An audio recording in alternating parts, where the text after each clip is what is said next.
So, as you know, we've done a plethora of interviews pertaining to Dana White's Contender Series, a lot of pre-fight chats. We've had some post-fight chats with contract winners for the site, but for the first time this season, we feature a Contender Series fighter on What the Heck, as we say hello to the newest member of the UFC strawweight division, earned a contract last week on the show with an impressive decision win over Hillary Rose. Cheyanne Buys joins us on the program. Cheyanne, how are you?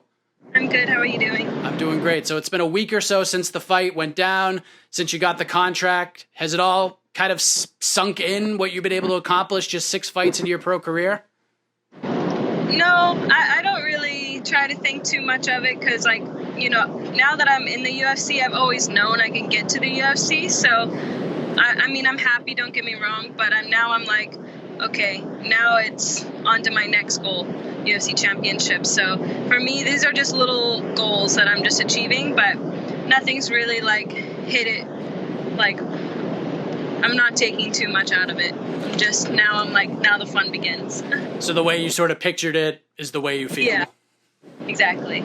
So you're only 25 years old, but going back and doing my research, you've been at this thing for a while now. Your first amateur fight, at least from what the internet tells me, was in August of 2013. So you were 18 years old. So I'm curious, when did this crazy ride begin for you? Like, how did this sport come into your life? Well, actually, Tapology's wrong. Tapology doesn't even have all my amateur fights. It only has 12. I actually had 17 amateur fights. I took my first one in June of 2013. Okay. I started training when I was in MMA when I was 15 years old, but just been fighting my whole life. I've been in martial arts since I was like 4 or 5 years old. So did you know when you were like 15 and started getting into it that the UFC was the goal? You were already sort of thinking about that road, or? I grew up in karate and taekwondo, so I never pictured UFC until I was around 14. I watched my first UFC fight with my family, and then next thing you know it, I was like, wow, I want to train that. And then when I started training, I still had no idea about the UFC for like the first few months. Once I started watching the sport more and more, like, I realized, okay, that's the level I want to get to. And so since then, I've done everything in my power to make sure it's come true. So, were there any fighters as you were starting to pay more attention that were on your radar that you had to watch, that you enjoyed watching, maybe pick some pieces from? Yeah, GSP. He was like one of my favorites. He was the first fight I ever watched. And then also, I really liked Junior Dos Santos when I was younger. He was like a big heavyweight or light heavy. Him and Kane, they were very fun to watch back then in the day. For sure. So I really liked them. Women weren't in the UFC then, so yeah, so those were the guys. But for female-wise, growing up in the sport, definitely Joanna. She's a beast. Yeah, I think there were some Joanna comparisons on Tuesday night and after the win and getting the contract. Your amateur career was, you know, compared to like some of the people your age that are pros now, was a lot longer than a lot of those fighters. And you fought some really legit competition along the way. You fought Kyra Batara, Jillian Robertson, Vanessa Demopoulos was your last amateur fight. You can certainly gain a ton of experience with that kind of output against those types of opponents. And obviously you had ups, you had downs, but eventually things sort of evened out, they clicked for you, and you were off to the races. How important were those 4 years or so on the AMI scene to set you up for where you're at now? I was an amateur for 5 years, actually. And within those 5 years, I mean, I traveled everywhere. I took the toughest fights I could. And when I turned pro, I had this confidence of being an amateur. I always am going to suggest fight as much as possible and fight the toughest fights, because as soon as you go pro, it doesn't matter what you did as an amateur. Unfortunately, like with my amateur record, I took really tough, the one that's not on Tapology, that I took my very first fight against a 2-time Olympian. And I had no business probably taking that fight. I was fresh out of high school. I was 17 years old. I just turned 18 4 days after the fight. So, I mean, my mom had to sign off for me in order just to fight this lady. And, I mean, to fight your very first fight against an Olympic wrestler and Olympic judo, I mean, the confidence level after that fight has just carried over for the past 7.5 years that I've been fighting. You know, just take as much hard fights as possible as an AMI, and then when you go pro, it really does help your mindset with, okay, I've fought tough girls, like, now it's just going to get tougher and tougher, but I just get better and better. What was it like for you being a 17-year-old getting ready for your first fight? I mean, you're just getting out of high school. I'm sure you had a lot of friends that you were in school with. How did they react to that? How did your family react to it? No, screw the people in high school. There's nobody's your friend in high school. Nobody cared about me. I was in MMA. People talked shit about it, that I was this fighter girl. And then I actually got expelled. And when I got expelled, they sent me to a new school, which was like one of those like primary bad schools.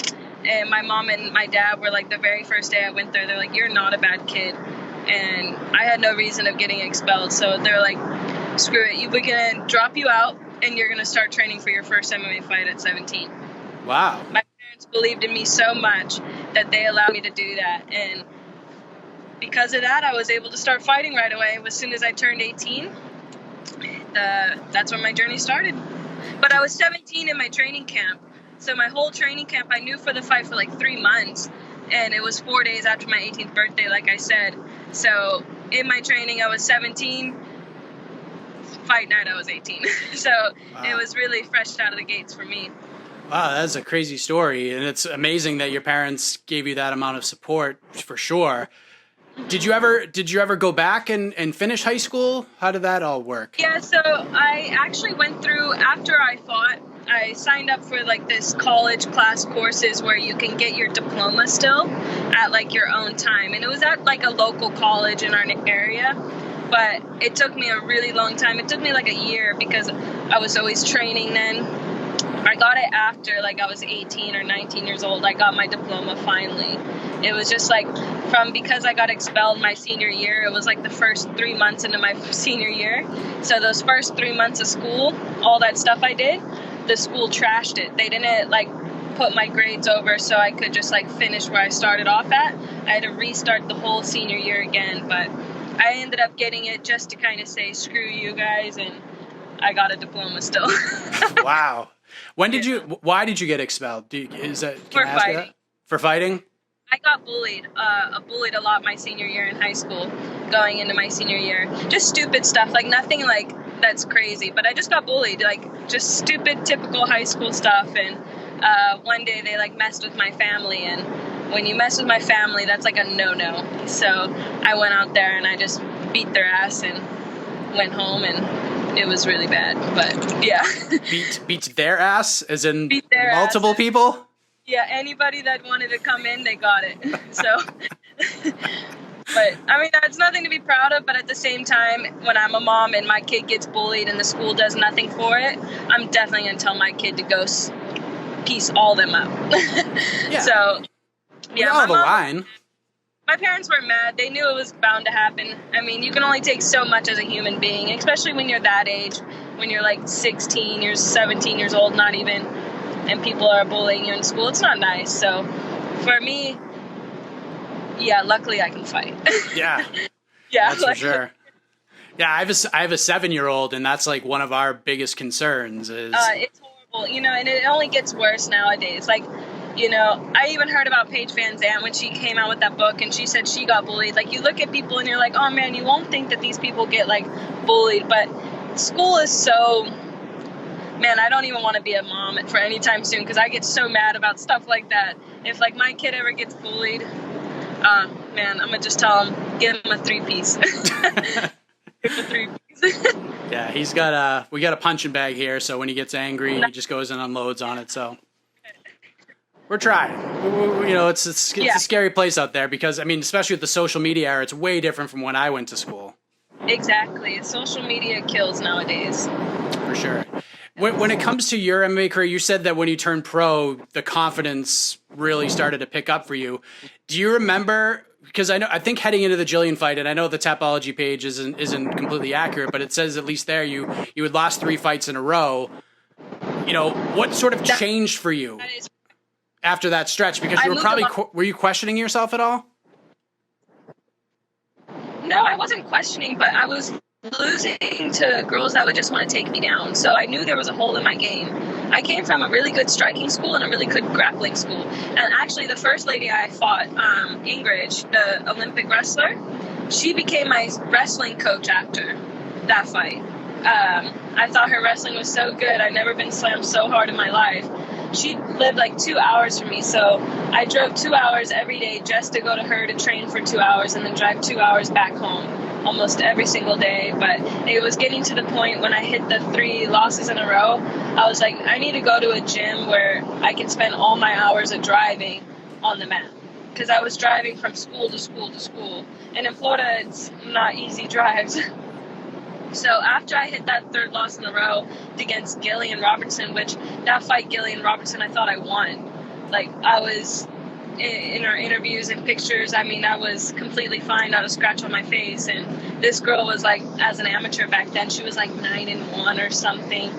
And I like Gillian, but I beat that ass on the feet. So when after the fight, I was just like, wow, I need to make a change now. So I packed up and we moved to Las Vegas to go train at Extreme Couture. And that is really what I think I made my huge turn. But then after Extreme, I went out to South Africa. And that's where recently I feel like my game really elevated and changed. And now I feel like a complete mixed martial artist. So as most people know by now, we've seen him pretty much the entire interview. You were married to that man, JP Buys. Also, he was also scheduled to compete on the Contender Series this summer. There were some date reshuffles, and then there was a withdrawal from September 1st. When did you guys meet? When did you meet JP for the first time? So we met a couple of years ago. He found me through my old coach. My old coach was actually cornering one of our teammates out in South Africa, and they were at an after party, and my husband actually asked my coach, oh, so like, who's the prettiest girl in the gym? And my coach was like, oh, you would like this girl. And he showed him me. And ever since then, he was like messaging me. I mean, he was telling me like, you're going to be my wife. I'm going to make you my wife. You're the prettiest girl in the world. And I was just like, I wasn't being super rude, but I wasn't being like the nicest, you know? I was like not writing back half the time. Like it took a lot of messages for him, and then finally I just one day was like, okay, I'll write this guy back. I kind of like him. And the next thing you know, he was like, I'm going to come out to Vegas. And I was like all nervous. I was like, no, you won't. Next thing you know, this man showed up at my doorstep in Las Vegas, and he was like, I'm not here because I'm making you my girlfriend. I'm here because you are my girlfriend. So that's where our love story really started. He showed up in Las Vegas, and yeah. He's changed my life. Wow. JP, you're an animal. You're a savage. It's the jungle. That is an amazing story. Because it's like it's not easy to find love when you're involved in a sport like this. Like, I've talked to so many fighters who have A, not been able to find it, B, thought they did find it and it didn't work out, or C, it became such a distraction at times because their significant others just couldn't grasp or even understand what this sport is like and what it entails. And you've got it with someone, obviously, who understands it, is involved with it, and has the same goals and aspirations that you do. How important has that relationship been in your career since you guys linked up in one of the craziest love stories ever told? Like I said, like, I completely elevated my game when I got with him. Like, when I went to South Africa, like, not only just physically, but mentally too. Like, we live the complete fight lifestyle. Like, every single day we journal. Every single morning we wake up, and the first thing we do is we journal together. We have our coffee and we write down, if we usually have a plan throughout the day. So we write down what we're going to do for the day, what's our training like, and we just keep each other so accountable. Like, we're best friends, we're training partners, we're everything. So why wouldn't we, you know, we never fight. I guess that's what I'm trying to say. We never get to fight over stupid little things. Like, we just, what would you describe? We just live the fight life, and we understand each other fully. Yeah, that's all we do. So how are you doing, JP? Because you were supposed to fight, what, next Tuesday? Yes, sir. I was supposed to fight August 11th first. Right. And then, next Tuesday. But his work permit didn't come in on time. Oh, so are they trying to get you back on, or? I'm still waiting on the work permit, so it's kind of difficult to book a fight not knowing when it will arrive. Right. Like, I guess it's also not fair on the opponents to tell them, hey, you're going to be fighting, and then there's a possibility of them not fighting me at the end of the day. So it's kind of hard. I I kind of have to wait it out until I have the permit, and then I can go back and see how many weeks is left, or see if I can book a fight somehow. Well, I know a lot of people are excited to see you get in there, so hopefully that works out sooner rather than later. But Cheyanne got the ball rolling for the family here. Yeah, she set the standard real high, huh? Yeah, she did. Holy cow. And then after, she's given me all the credit, and now it's put all these eyes on me. But yeah, she did a great job. That was like such a Uriah Faber move to make, to just shout out the team and shout out everybody else around you. It was such a gangster move. I loved it. But Cheyanne, back to you. Hillary Rose is up here in New England. I've followed her career for a little while. She is super tough, as you found out on Tuesday night. It was a great battle. You looked amazing in the fight. Did anything surprise you at all in those 15 minutes? Yeah, she stood and striked with me a lot more than what I thought she was going to. I was preparing for her to just try to wrestle me the whole time. I knew she was gonna eat a lot of punches because of the volume I throw, but she ate punches and she didn't fall. She didn't go down. She didn't wrestle me as much as I thought. I don't know if it was because she felt my pressure in the first round from after the grappling in the first round. I was thinking maybe she was a little anticipated, but she was so game on the feet that I was in the fight I was fine, but afterwards when I was talking about it with my husband and my coach, I was like, wow, that girl was tough on the feet. She ate a lot of punches and she did not break. I was like, wow, I gave her a lot of credit after. I even messaged her and I said, thank you for the fight. You'll be back. She was really tough and she's a real nice sweetheart. We had straight up conversations in the fight. When I told her to get the F up and I was like, ooh, sorry. I was like, get the F up. And I was like, ooh, sorry. And then she was like, it's okay. But you guys couldn't hear that on the video. But I'm just afterwards, I'm like, this girl literally, so I told her to get the F up. And I did say sorry, but she was like, it's okay. And I was like, who's that nice? Even in the fight, we were up against the cage and she was putting her fingers in my eyes a little bit, nothing hard. And I was like, hey, watch your fingers. And we were in the clinch and she was like, oh, sorry. And I was like, no problem. But I'm like, why is she so responsive and nice? And even in the third round, I had her in turtle position. You guys could see on the video when she was laughing a little bit. She was saying hello to my husband in the middle of the fight. And it's what, why is she so nice? I even told her, I was like, thanks for being the nicest person I've ever fought. Wow. But yeah, she was really funny. I was after the fight, I was like, man, her parents probably think I'm so mean because she's over there so nice. I was like, damn. But someone had to lose and it wasn't going to be me. You fighters, and I've talked to so many over the years, are your own worst critics. And you impress a lot of people. Even some of the bigger names in the media space who rarely cover the prospect scene, who don't know that much about the fighters who compete on these types of shows. Even they were chiming in as well with how impressed they were with you. How would you grade your overall performance? Were you happy with it? Obviously getting a contract's great, but were you happy overall with your performance? Yeah, I was very happy. I only thing I wasn't happy with is in the clinch, she was really heavy on the overhooks. So it kind of looked like I wasn't doing anything for a little bit, but she was very technical, this girl. And I also had my guard up with her a little bit because I knew she was going to try the flying armbar and stuff, but I do feel like I could have finished the fight in some areas, so I'm not too happy about that, but overall, I think I did good, and I did what I had to do to win, and I put on a good performance, so I think I could just do better. I loved the end of the fight where you walked out, started talking with Dana, and you had him follow you on Instagram, and you told him that you had sent him multiple messages about giving you an opportunity. Do you know how many times you had messaged him over the months and maybe years? Oh, yeah. For 2 years, I've sent him 15 messages. And all I told him was I didn't want, I saw a lot of people making comments about the thing. All I did was go up to him and be like, can you write me back now? I just wanted a response back to be like, I got your attention. So I told him, I was like, I've been writing for 2 years. I said, I just want a message back. And he actually sent me a message back and followed me. So I didn't follow myself. He followed me. So I just want to make that clear. I did not make him follow me. I just wanted him to see my messages.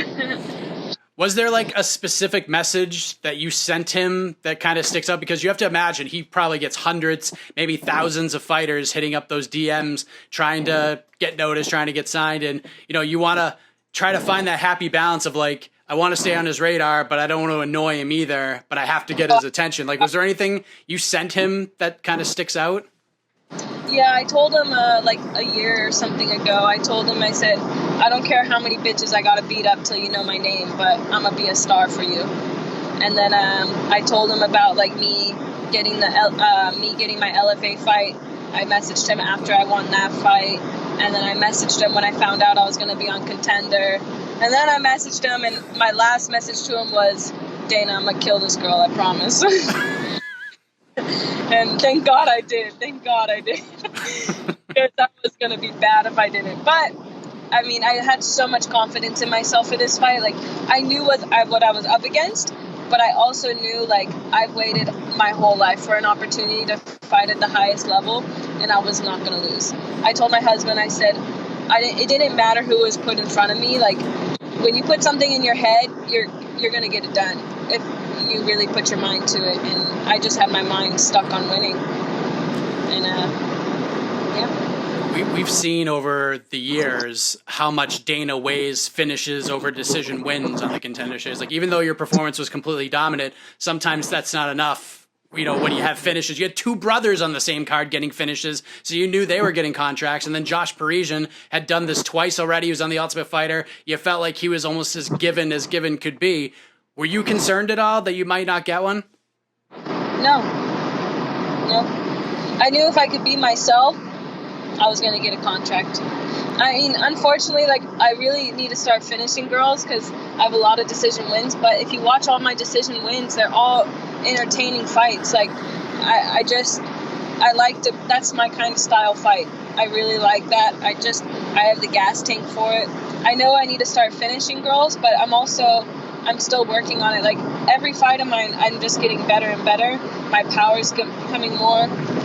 Like, I know my boxing is good, but I just need to start getting a little bit stronger and putting some a little bit more heat behind those punches, which they're there, but they need to start knocking them out soon. But I'm working on it. But I know even if I go to the distance, I know that my style is entertaining.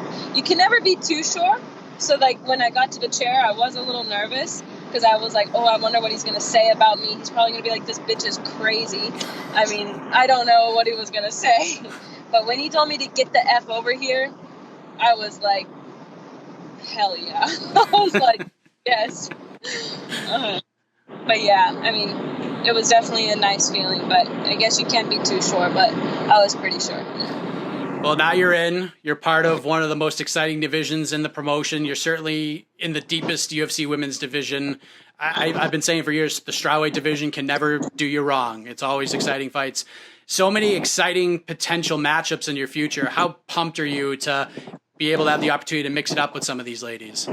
I'm really excited. I'm just taking one more week off of recovery because, I mean, I had a lot of injuries in this camp. But after this week, like, we're going on our, like, little holiday to go see some family. And me and him are both just like, oh, my God, like, we want to go home and just train.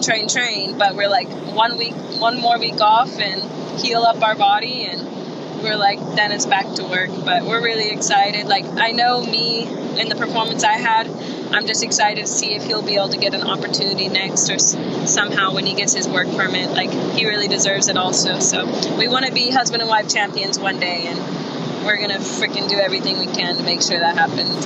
That's so cool because, I mean, once he gets there, I mean, the UFC is going to put you guys on the same card probably multiple times. We did that for LFA, so yeah. You know, and we both won. So we can still make history. I know Montana and her husband both fought on the same card, but unfortunately only Montana won. Her husband lost that night. So we're like, and now he's cut. So we're like, okay, we're the only husband and wife now. We have Amanda and Nina, but I don't think they're married yet. And then you have Tisha and Raquel, and they're not married yet. So I was like, if we both fight on the same card and both win, we can make history. So we've seen the UFC book contract winners like really quickly, turn them right around. A lot of them have their debuts locked and loaded already. Are you hoping for the same thing, or do you want to take a little time before you actually have a fight on the books? So I actually just went and got an MRI done. So today, before our trip. So as soon as we get back with the MRI and like I get back and see my doctor, I'm suspended right now for 180 days. But I will probably end up getting cleared before that. So once I get cleared by the doctor, then we're going to start talking about contracts and whatnot. Is there anybody? Is there anybody who sticks out to you that you just no, want I to don't get in there care. I don't care. Don't I care? just fight whoever give me. There's 5-1, so there's a lot of girls with smaller fights. I've already looked up the top, below the top 15, and most of them have fights right now, but there's a few that I've seen that don't. All right. Well, we are excited to see that debut, see you get back in there, continue to evolve in this wild and crazy sport of ours that we all love so much. Cheyanne, congratulations on the win and on the contract. Welcome to the UFC. Thank you for the time. JP, I'll say it again, you are a savage. The way you got this all set up and put together, kudos to you, my man. Thank you. Hope to see you soon. Bye, guys. Take care.